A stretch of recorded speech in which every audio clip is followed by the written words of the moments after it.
বাঁশ বাগানের মাথার উপর চাঁদ উঠেছে ওই।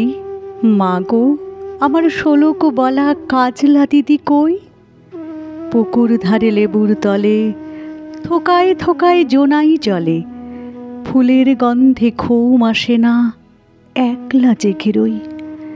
মাগো আমার কোলের কাছে কাজলা দিদি কই? সেদিন হতে দিদিকে আর কেনই বা না ডাকো? দিদির কথায় আঁচল দিয়ে মুখটি কেন ঢাকো? খাবার খেতে আসি যখন দিদি বলে ডাকি, তখন ও ঘর থেকে কেন মার দিদি আসে না কো?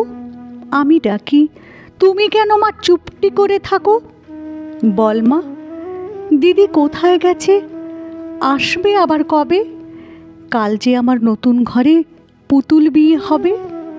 দিদির মতন ফাঁকি দিয়ে আমিও যদি লুকোয় গিয়ে, তুমি তখন একলা ঘরে কেমন করে রবে? দিদিও নাই আমিও নাই, কেমন মজা হবে।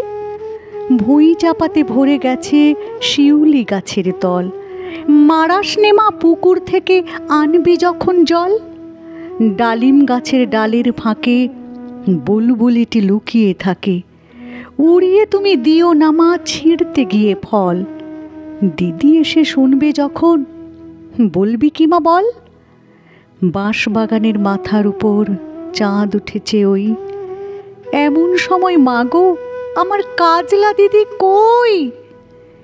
লেবুর তলে পুকুর পাড়ে ঝিঝি ডাকে ঝোপের ঝাড়ে, ফুলের গন্ধে ঘুম আসে না, তাই তো জেগে রই। রাত্রি হলো মাগো আমার কাজলা দিদি কই?